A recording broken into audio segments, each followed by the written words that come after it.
CETA programs where I did payroll, and I put myself in college. I'm an engineer by trade. How I got into workforce development and restorative justice, social justice, Lord only knows.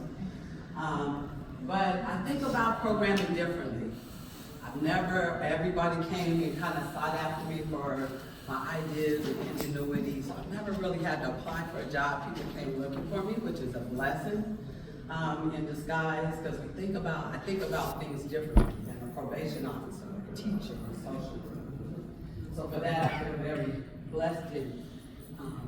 For that, I'm a change agent. I pride myself in being disruptive and developing new systems of change for young people, in particular in workforce development and in the reentry system as well. So I've been very blessed to be involved with a number of initiatives over the decades, from the Juvenile Detention Alternative Initiative. We brought the Youth Opportunity Grants to San Francisco. After 20 years, I was just talking with Mr. Starr about bringing youth bill back to San Francisco. A lot of truancy intervention initiatives that got actually Kamala Harris to the state level, as well as our governor, Gavin Newsom, to the state level, because they heralded me and Glenn's program around truancy intervention and alternative education. So just thought about things differently. And because I always saw that through our young people, there goes I. And I had somebody who looked out for me, who saw my potential at an early age. One of the YO program, my husband and I designed on the back of my envelope. It worked. And so then we moved on to something. In addition to doing all this work over the years in the community, I'm a mother and a wife and a grandmother. We got a grandbaby coming in anytime. So the Credible Messenger program is an initiative that was designed when the state shut down all the facilities at the state level. So all our California youth authorities, these were like the highest level of youth detention facilities in the state. And they returned the kids back to the counties. And the counties didn't know what they were going to do with these young people. And so this system is designed to promote healing. We're not probation officers, we're not guards. We're there to promote healing.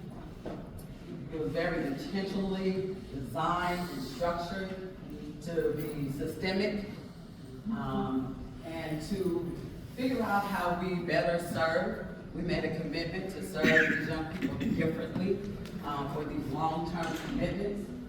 It was focused on trying to really be transformational and restorative in their thinking, in our thinking, as well as the system, and a way and a means of figuring out how to build trusting relationships. All of our credible messengers are individuals who have had lived experiences.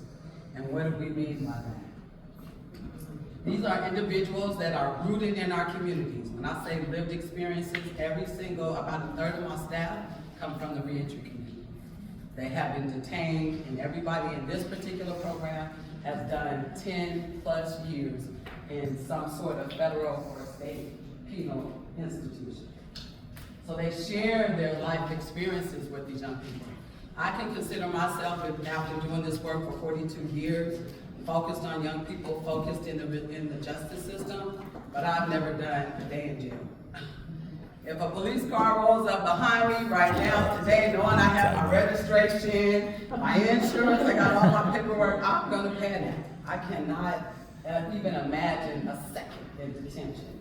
So I don't have those lived, shared life experiences to share with our young people about how to cope in a detention facility. And I'm retired from the juvenile probation department. So I've done over 20 years in the system, but never been detained. In fact, when we built our juvenile hall in San Francisco, we had to build it bigger than and committed to. So there was a lot of pushback from the community. And before the walls were up and I was doing the hard hat tour and helping to plan the structure, it was a cold, foggy day as it usually is in San Francisco, and I'm sweating profusely. And they're like, Liz, are you okay? I'm like, no, I gotta get out of here. And there were no walls up either. So again, it's just the whole thought of even having our young people locked up is just anxiety ridden for me. So I've worked my whole life trying to figure out ways and means of system of better serving our young people so they don't even have to show up at the door for detention. So these individuals that work for us have to demonstrate also a proven track record of effectiveness. You've been out, you started programs.